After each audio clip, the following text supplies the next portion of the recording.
আলহামদুলিল্লাহ, সমস্ত প্রশংসা আল্লাহ তাআলার জন্য। দরুদ ও সালাম বর্ষিত হোক আমাদের প্রিয় নবী মুহাম্মদ সাল্লাল্লাহু আলাইহি ওয়াসাল্লাম এর উপর।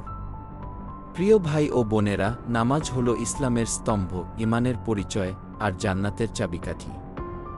তবুও দুঃখজনক বাস্তবতা হল, আজ অনেক মুসলমান নামাজ পড়ে না অথবা নিয়মিত পড়ে না। আজ আমরা আলোচনা করব নামাজ না পড়ার 7টি প্রচলিত ভুল অজুহাত এবং ইসলাম এ বিষয়ে কি বলে কুরআন ও হাদিসের আলোকে। 1. অজুহাত: সময় পাই না। অনেকে বলে, ভাই, কাজের চাপে সময় পাই না। কিন্তু প্রশ্ন হল, আমরা কি খাওয়া, ঘুম, মোবাইল, ফেসবুকের জন্য সময় পাই না? আল্লাহ বলেন, নিশ্চয়ই নামাজ নির্ধারিত সময়ে ফরজ। সূরা নিসা 103। নবী সাল্লাল্লাহু আলাইহি ওয়াসাল্লাম বলেন, কিয়ামতের দিন বান্দার প্রথম হিসাব নেওয়া হবে নামাজ সম্পর্কে। তিরমিজি 413 সহিহ।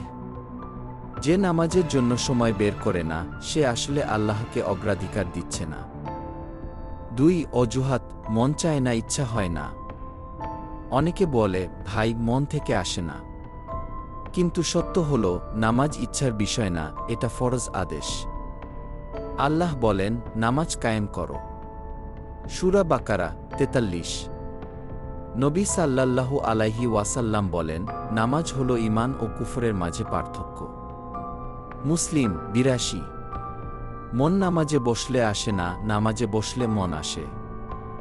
3. অজুহাত: আমি তো ভালো মানুষ। অনেকে বলে, আমি নামাজ না পড়লেও ভালো মানুষ, কাউকে কষ্ট দেই না। কিন্তু ভালো মানুষ হওয়ার মাপকাঠি ইসলাম নির্ধারণ করে, আমরা না। আল্লাহ বলেন, নিশ্চয়ই নামাজ অশ্লীলতা ও মন্দ কাজ থেকে বিরত রাখে। সূরা আনকাবুত 45। নবী সাল্লাল্লাহু আলাইহি ওয়াসাল্লাম বলেন, যে ব্যক্তি নামাজ ত্যাগ করে সে কুফরের কাছাকাছি চলে যায়। আহমদ 22428। আল্লাহর হক নষ্ট করে মানুষ ভালো হতে পারে না। 4. অজুহাত: পরে পড়ব, এখন তরুণ। বুড়ো হলে নামাজ ধরব।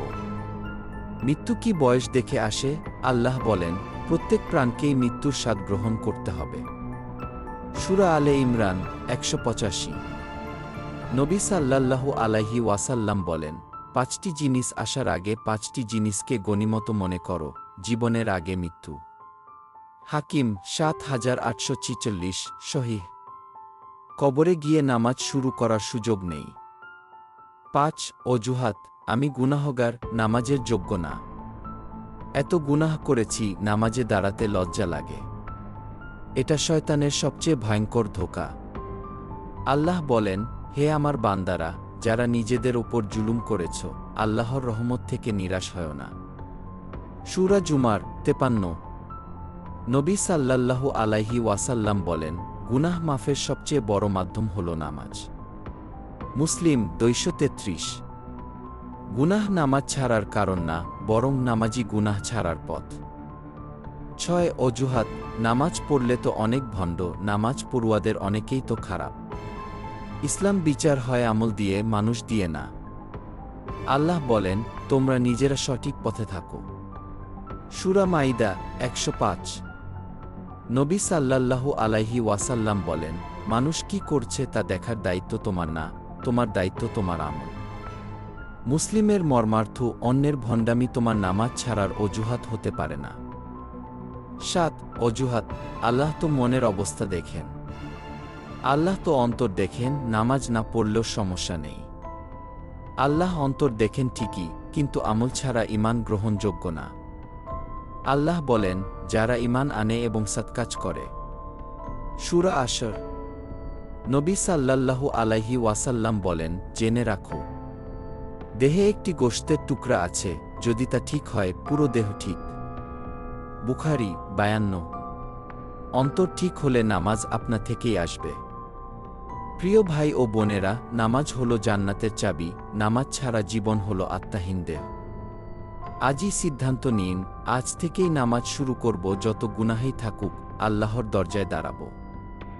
নবী সাল্লাল্লাহু আলাইহি ওয়াসাল্লাম বলেন, যে ব্যক্তি নামাজ কায়েম করে সে দিন কায়েম করে। বাইহাকি আজ না, এখনই, কারণ পরের নামাজের সময় আপনি বেঁচে থাকবেন এর কোনো গ্যারান্টি নেই। আল্লাহ আমাদের সবাইকে 5 ওয়াক্ত নামাজ কায়েম করার তৌফিক দিন। আমিন। যে আল্লাহ আপনাকে আজ সকাল পর্যন্ত বাঁচিয়ে রেখেছেন, যিনি এখনও রিজিক দিচ্ছেন, যিনি এখনও তওবার দরজা বন্ধ করেননি, তার ডাকে যদি আমরা না যাই, তাহলে কবরের অন্ধকারে গিয়ে কাকে ডাকব? আজ যে নামাজ ছেড়ে দিচ্ছেন, কাল যদি কবর থেকে উঠে বলা হয় 1 ওয়াক্ত নামাজ পড়ার সুযোগ চাই, সেই সুযোগ আর দেওয়া হবে না।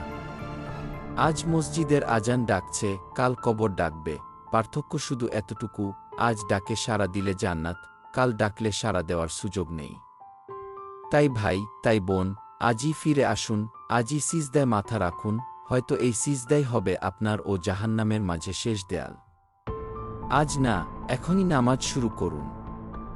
কারণ পরের আজান শোনার আগেই হয়তো আপনার নাম জানাজার কাতারে লেখা হয়ে যাবে। আল্লাহ আমাদের সবাইকে হেদায়েত দান করুন। আমিন।